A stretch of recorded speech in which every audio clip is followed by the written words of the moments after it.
Desde la pujante, innovadora y hermosa ciudad de Medellín, en Colombia, iniciamos nuestra celebración de culto a Dios en íntima devoción. Íntima Devoción es una iglesia que cree, obedece, vive y proclama los efectos transformadores del Evangelio del Señor Jesús. Esta es una transmisión simultánea por nuestro canal de YouTube, Facebook e Íntima Devoción Radio.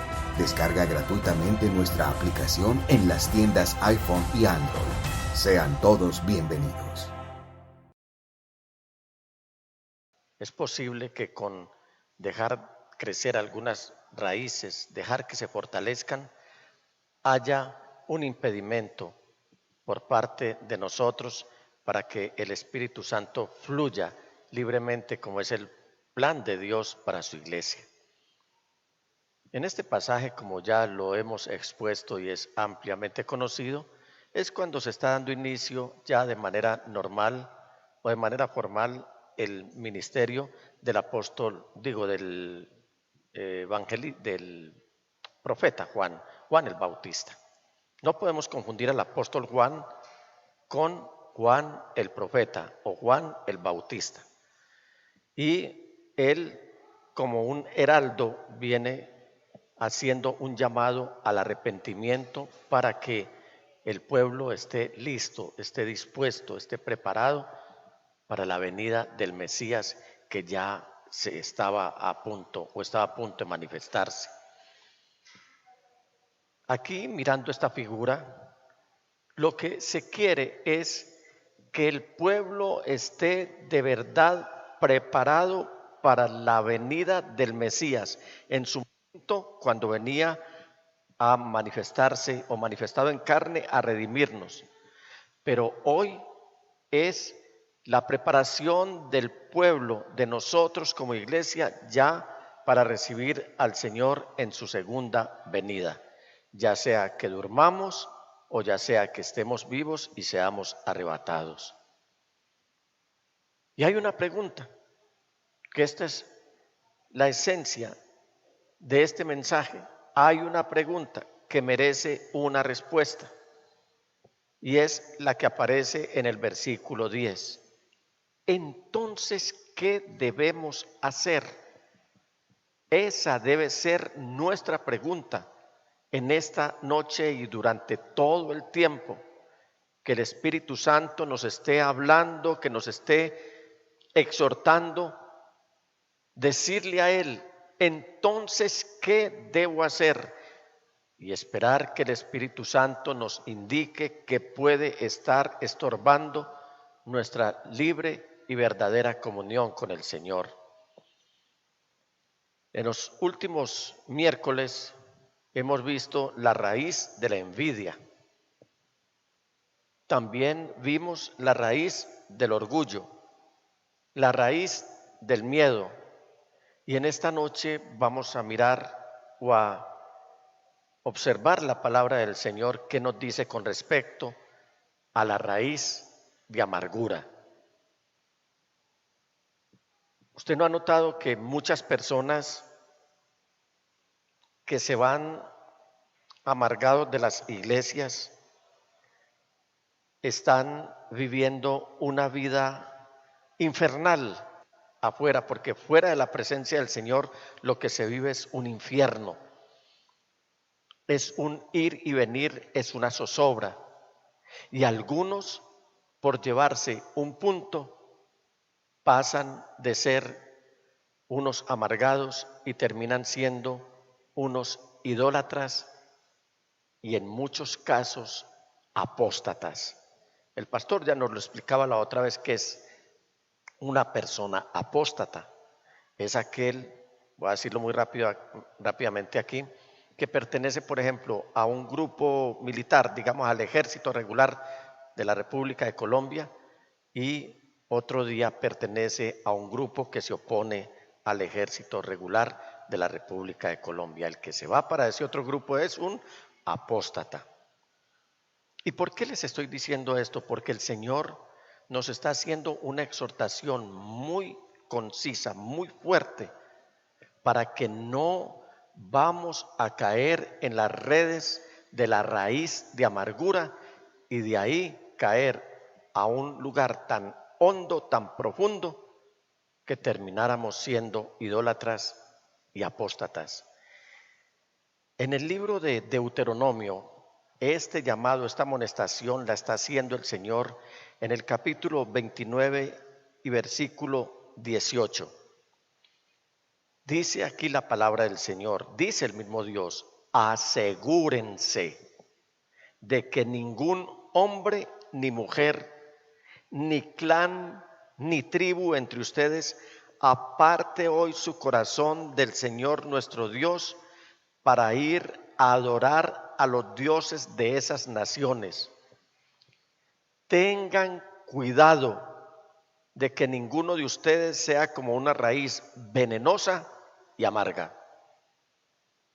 ¿Ha visto usted una persona resentida? ¿Ha visto usted una persona amargada? Usted puede leer en las Sagradas Escrituras en su casa una especie de parábola de las pocas que hay en el Antiguo Testamento, cuando a los árboles les dio por elegir un rey sobre ellos y terminaron eligiendo el espino, que finalmente les trajo muchos problemas al pueblo de Israel al haberlo guiado a ausentarse y a separarse de la presencia de Dios.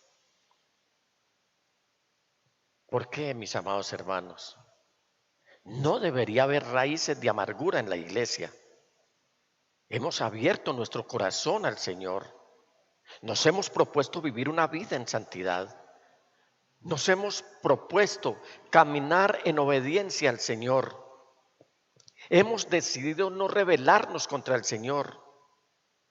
Hemos abierto nuestros labios delante del Señor para decirle: no adoraremos a un Dios que no seas tú. Hemos hecho un compromiso serio de vivir en santidad, sin la cual nadie verá al Señor. Hemos enlazado con el Señor una amistad tan estrecha que le hemos dicho: nunca te abandonaré, Señor. Entonces no debería haber raíces de amargura en la iglesia. No debería haber amargados. No debería haber personas que están cayendo o caminando por la línea delgada de la idolatría y de la apostasía. Y aquí el Señor está diciendo: asegúrense. Es decir, guarden todas las precauciones, guarden todo el cuidado de que, escuche bien, ningún hombre ni mujer, es decir, podría darse: hombre, es que hay un amargado y dejémoslo ahí. Hay dos amargados en una congregación grande, páselos. No, el Señor está diciendo: asegúrense de que ningún hombre ni mujer, y ahí sigue ya a nivel grupal, ni clan, ni tribu entre ustedes aparte hoy su corazón del Señor nuestro Dios para ir a adorar a los dioses de esas naciones. Tengan cuidado. Vuelve y lo dice el Señor. Vigilen, observen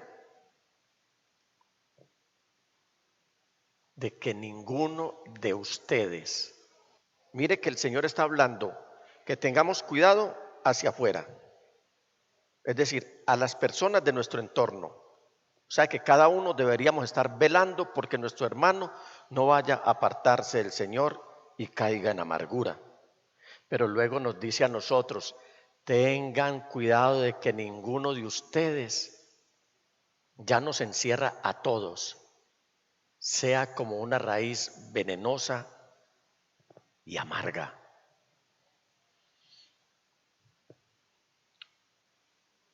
¿Y las raíces cómo se ven? Cierto que nadie puede ver una raíz. Para ver una raíz, ¿qué hay que hacer? Erradicar, arrancar. Pero sí hay raíces que se manifiestan sin necesidad de arrancar la mata. Una raíz de amargura se puede manifestar con el desánimo. Una raíz de amargura puede manifestar tristeza. ¿Y cómo estás, hermano? No, tan duro, pastor. Esto es muy triste. Algo está pasando. No quiero globalizar el significado de la tristeza, porque hay motivos por los cuales uno está triste, pero está siempre animado en no perder la comunión con el Señor.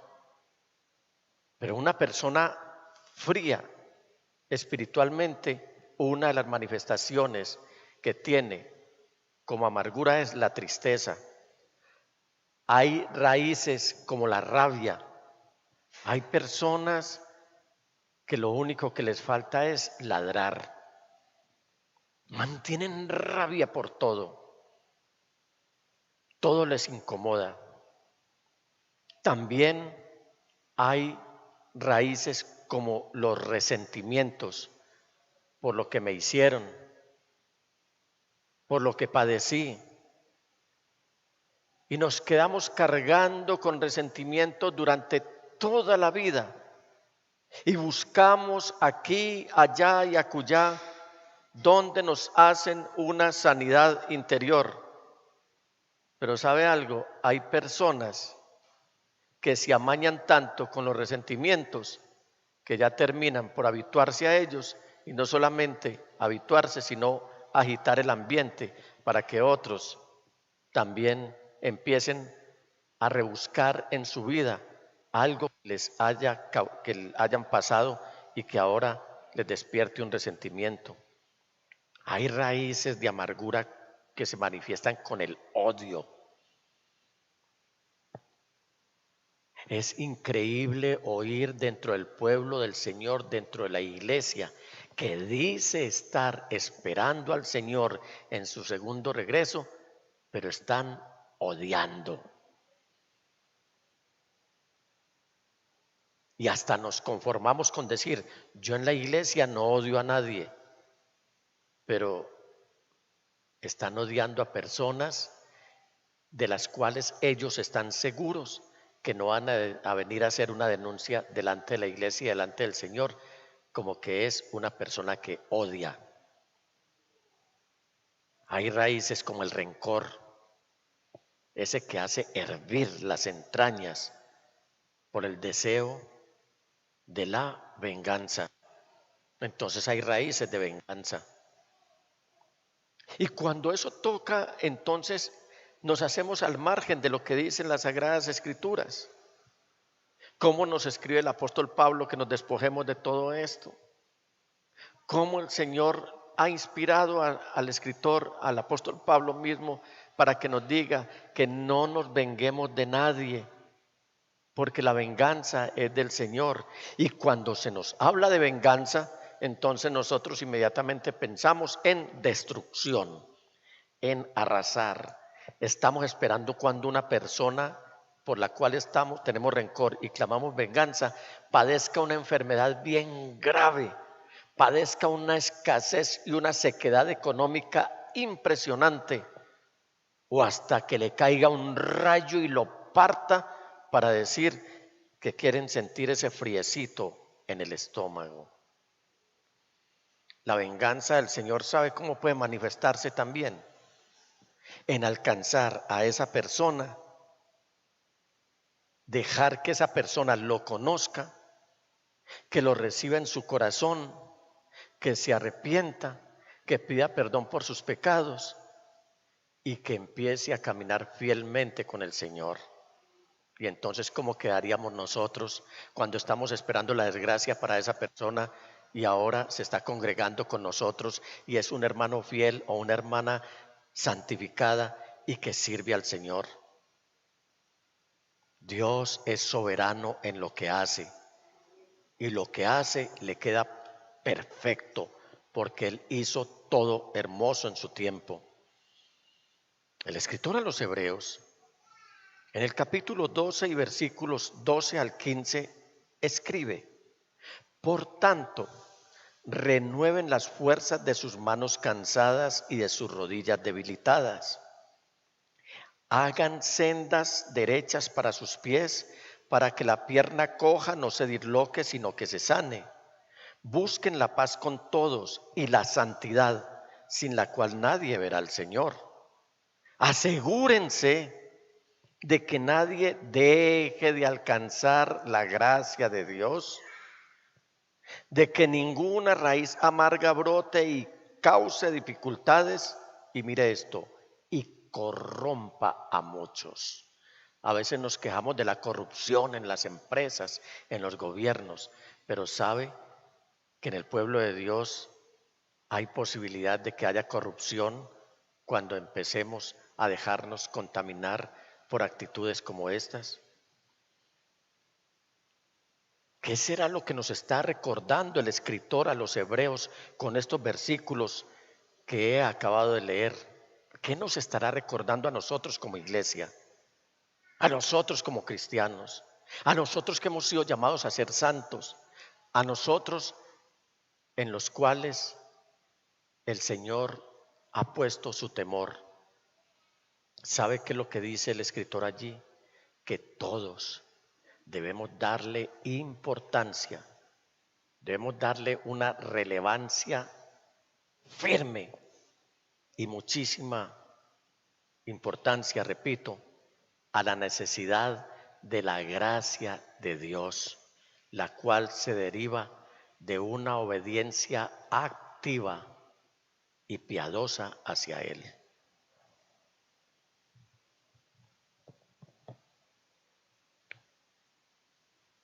Si nosotros entendemos la importancia, el regalo y la riqueza que es tener la gracia de Dios en nosotros, seguramente vamos a empezar de una manera a erradicar todo aquello que está impidiendo la gracia del Señor sobre nosotros. ¿Y sabe qué es la gracia del Señor sobre nosotros? Su presencia misma. ¿En qué consiste la gracia de Dios? En tener la presencia de Dios y las bendiciones. Cuidado que no podemos conformarnos solamente con las bendiciones, sino tener el deseo máximo de que la presencia del Señor esté con nosotros. Porque si tenemos la presencia del Señor con nosotros, tendremos asegurado todo lo demás. ¿No nota usted que una persona cuando está amargada, lo acabamos de ver, tiene alguna de estas manifestaciones y no aparece el rostro del Señor reflejado en él por ningún lado? Y si no aparece el rostro del Señor en él, entonces, ¿cómo va a reflejarlo a los demás? Yo conozco evangelistas, personas que van a evangelizar a otras personas, a mostrarles el evangelio de Dios, pero son personas que no tienen la gracia de Dios. ¿Y sabe qué terminan haciendo? Proselitismo religioso, en vez de estar extendiendo las redes para ganar hombres y mujeres para el reino de los cielos. Como conozco también personas que tienen la gracia del Señor y hablan una o dos palabras y la gente dice: lo que tú me acabas de decir me impacta. Es más, en muchos casos ni siquiera tienen necesidad de abrir los labios cuando los demás están diciendo: veo en ti algo especial. ¿Qué te pasa? ¿Qué hay en tu vida? ¿Hay algo distinto? Háblame. Tú, ¿por qué eres distinto a los demás? Es porque la gracia del Señor, que es innegociable, pero que es gratuita, Él la derrama en aquel que tenga un espíritu abierto y listo para permitir que la presencia del Señor more en él. Porque es que si nosotros somos verdaderamente creyentes en Cristo Jesús, debemos, o por qué no decirlo, tenemos que disciplinarnos hasta hacer morir el pecado en nosotros.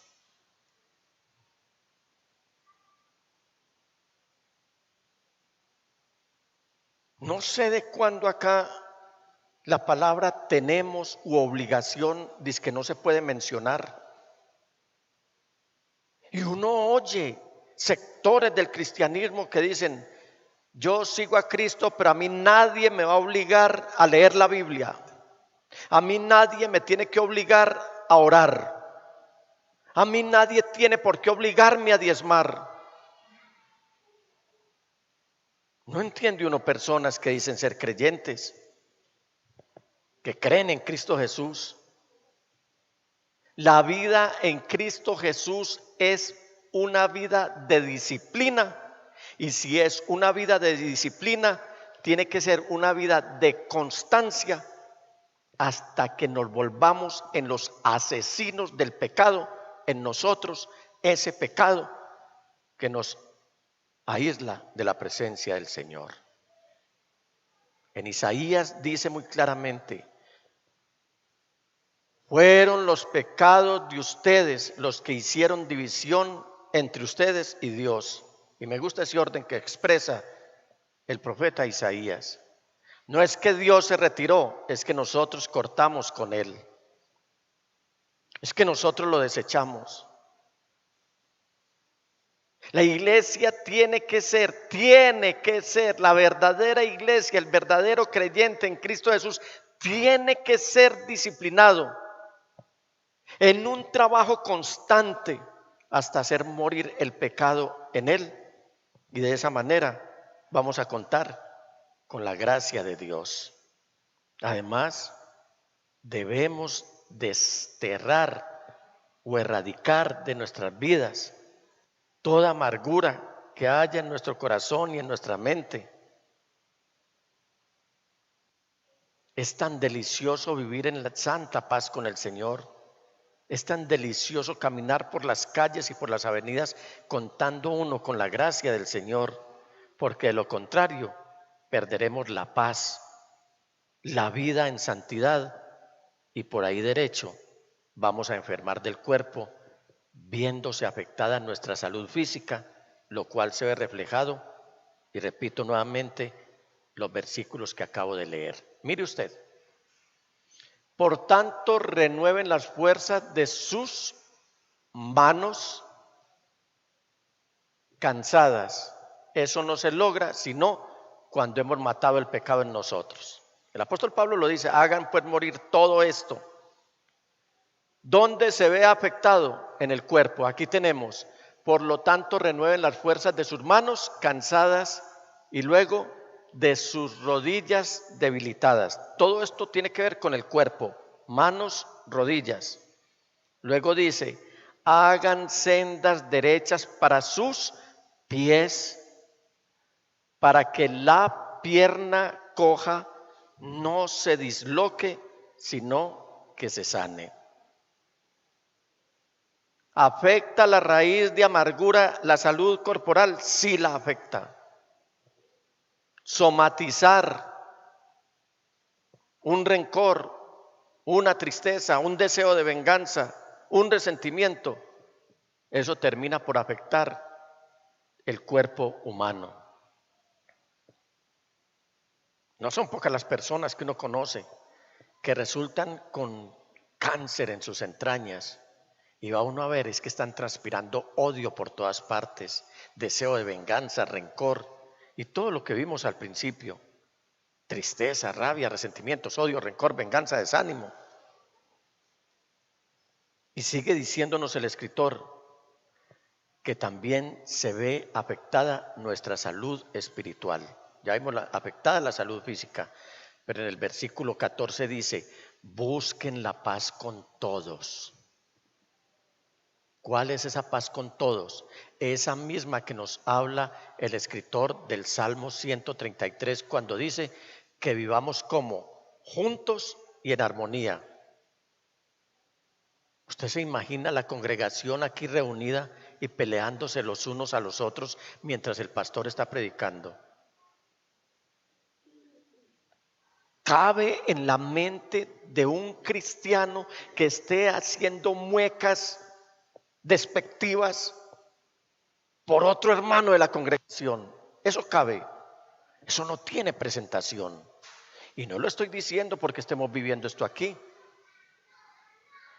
Lo estoy diciendo porque lo vivimos en el pasado No lo estamos viviendo ahora, todas esas actitudes. Y yo no quiero, y sé que el Espíritu Santo tampoco quiere que lo vivamos, porque si nos estamos puliendo y disciplinando para romper con las obras de oscuridad, entonces tenemos también que romper con todo esto, porque de lo contrario nos vamos a quedar aquí. Es que no solamente nos quedamos si estamos asesinando, robando, adulterando.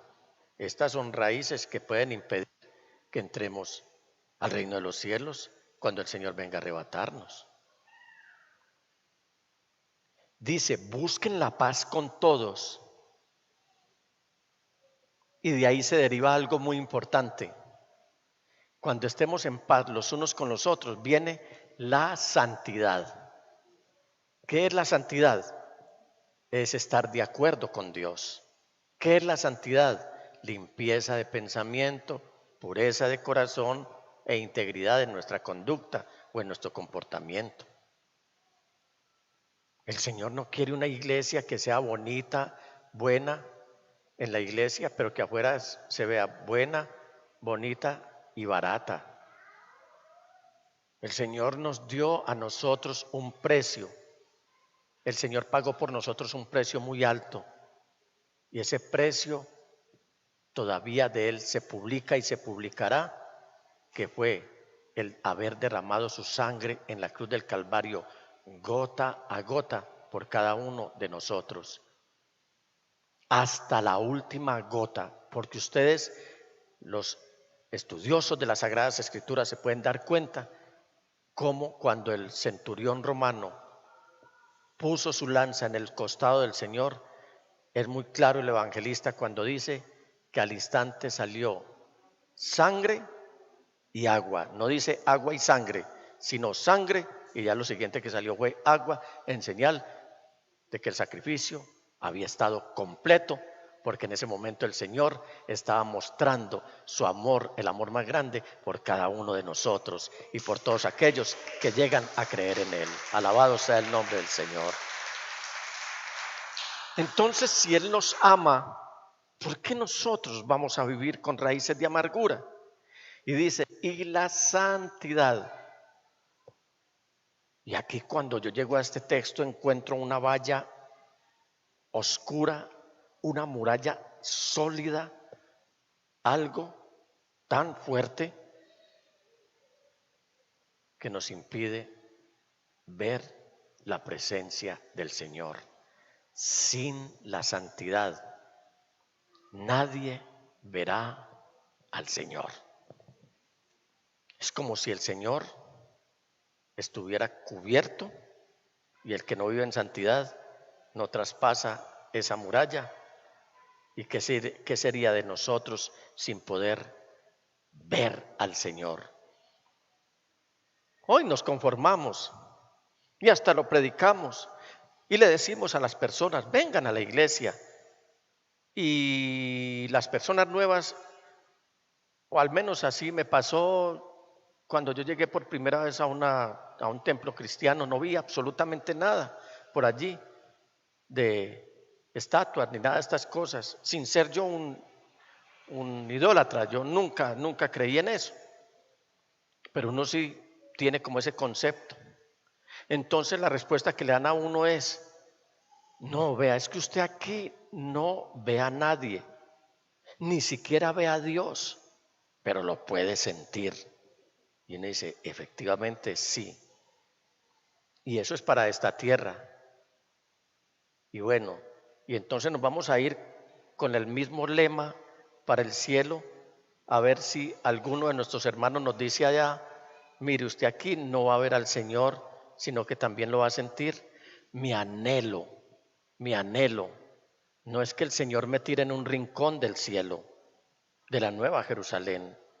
Mi anhelo es verlo a Él cara a cara. Alabado sea el Señor. ¿Recuerdan el mensaje del domingo?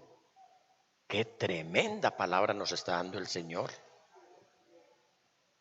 Hay un tribunal para la iglesia, hay un trono de juicio glorioso para Israel, y hay un trono blanco de juicio para toda la humanidad.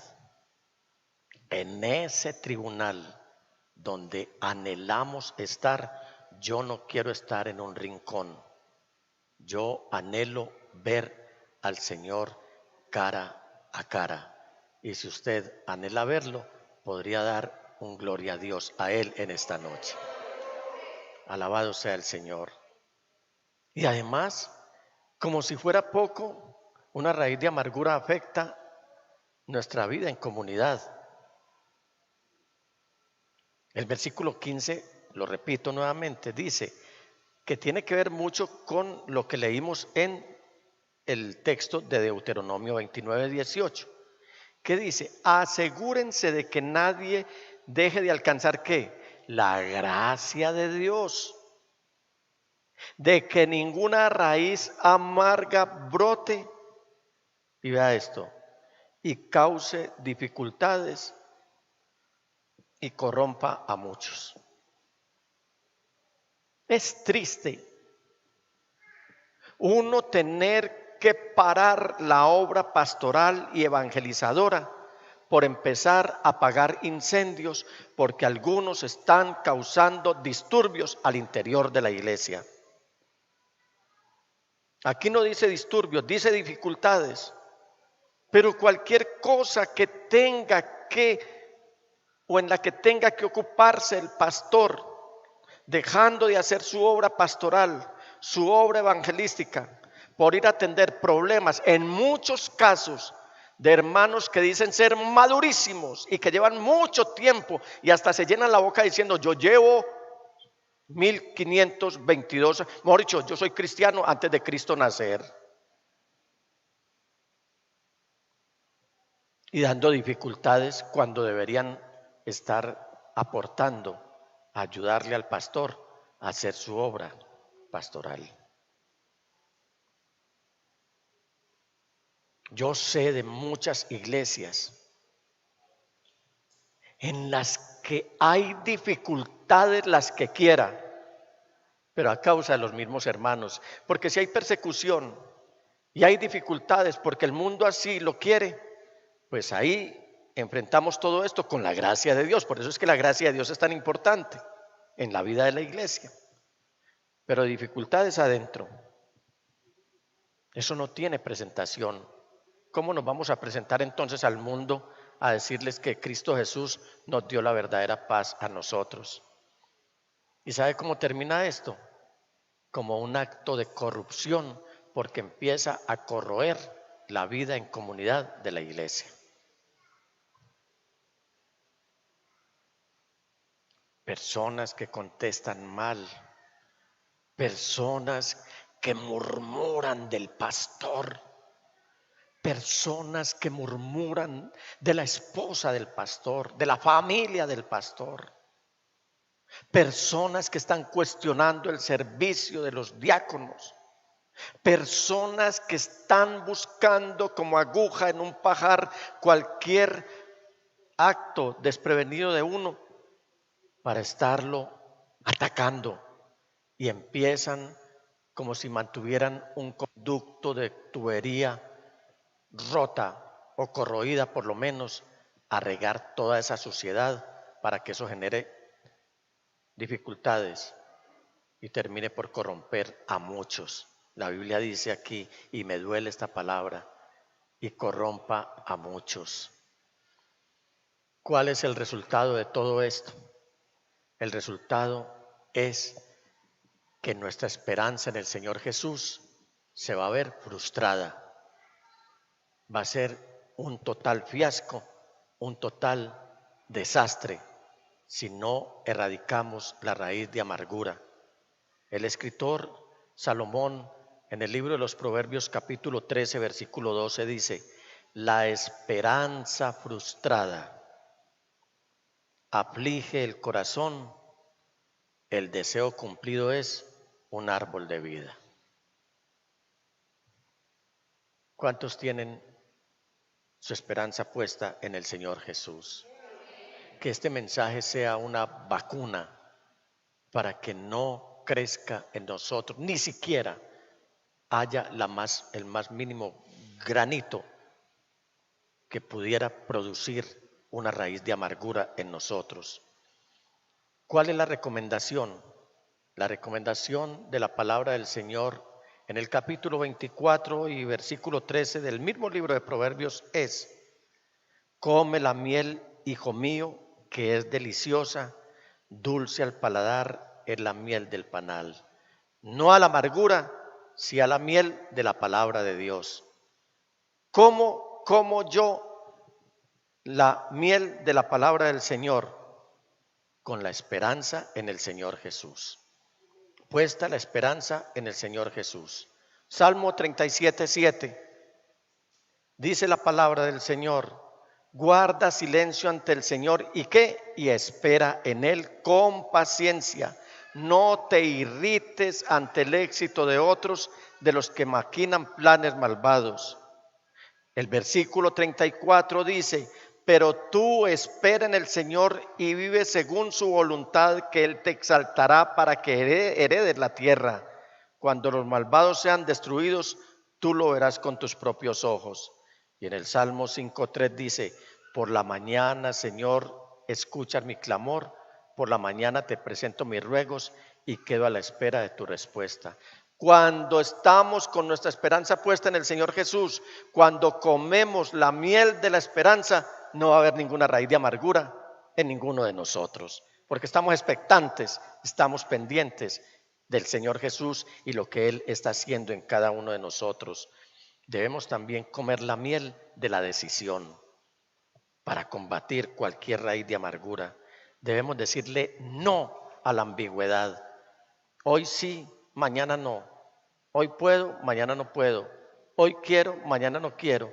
Y en muchos casos combinamos lo uno con lo otro. En Santiago, capítulo 1, versículos 6 al 8 dice: pero que pida con fe sin dudar, porque quien duda es como las olas del mar, agitadas y llevadas de un lado a otro por el viento. Quien es así, no piense que va a recibir cosa alguna del Señor. Es indeciso e inconstante en todo lo que hace. Debemos ser decididos. Cuando uno está decidido, no tiene tiempo para echar raíces de amargura. Va siempre de frente y al frente. En Josué 24:15 nos dice la palabra del Señor, en un momento en el que Josué está poniendo en orden a todas las tribus de Israel, a las 2,5 tribus que se quedaron al otro lado del Jordán, y a las 9,5 tribus que han cruzado a Canaán. Y Él los reúne y les dice: pero si a ustedes les parece mal servir al Señor, elijan ustedes mismos a quienes van a servir: a los dioses que sirvieron sus antepasados al otro lado del río Éufrates, o a los dioses de los amorreos en cuya tierra ustedes ahora habitan. Por mi parte, mi familia y yo serviremos al Señor. Cuando nosotros comemos la miel del servicio a Dios de manera determinante, hay tiempo para tener raíces de amargura.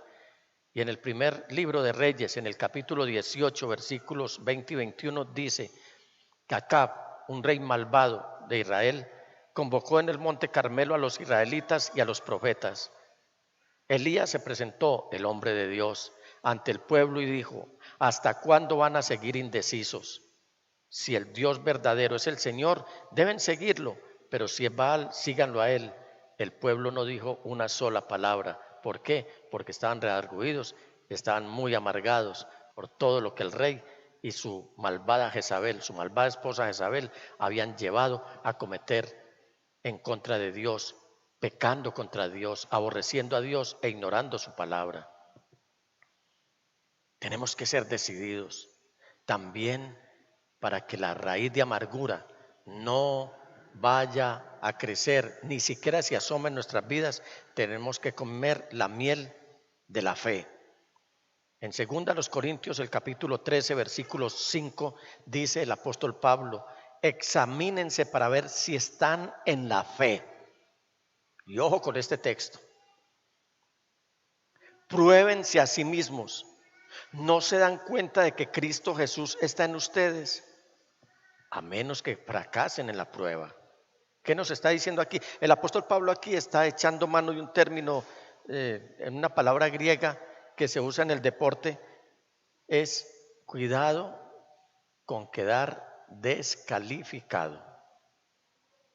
Porque hoy hay mucha gente diciendo que es cristiana y están corriendo la carrera de la fe, pero la están corriendo dopados. No lo están haciendo con la fuerza limpia, con el esfuerzo del cual nos dice la palabra del Señor: esfuérzate y sé valiente.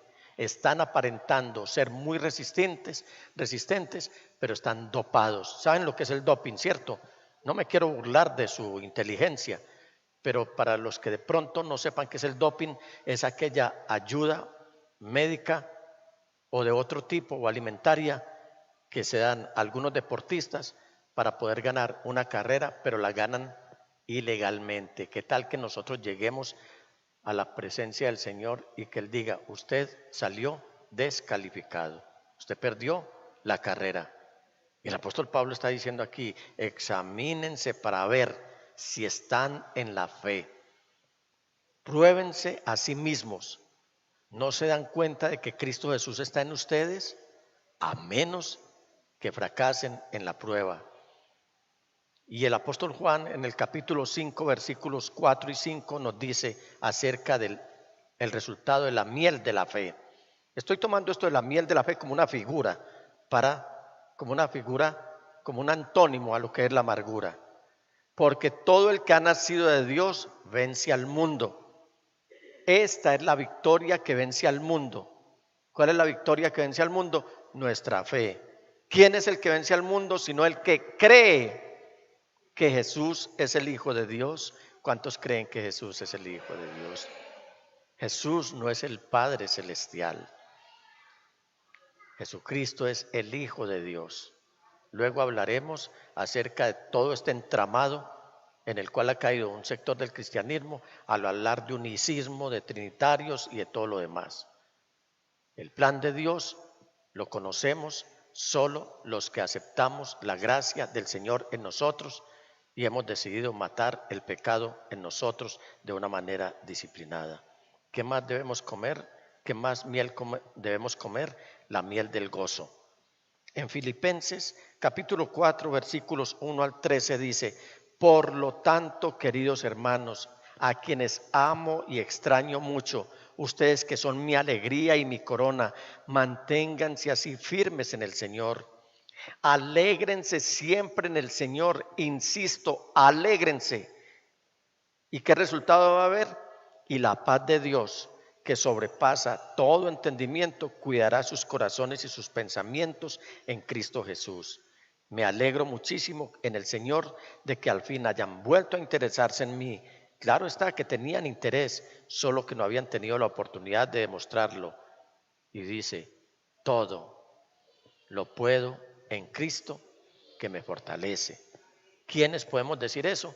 Los que hemos roto con el pecado y no queremos que la raíz de amargura llegue a nuestras vidas. Pase lo que pase, pase lo que pase, no podemos amargarnos por cualquier adversidad que estemos viviendo. Dale gracias a Dios por cualquier sufrimiento, cualquier adversidad que tengas. Gózate en eso, no sea que el Señor te esté mirando para ponerte esa prueba y de esa manera valores posteriormente la bendición que Él tiene preparada para ti. Y 5, debemos comer la miel del agradecimiento.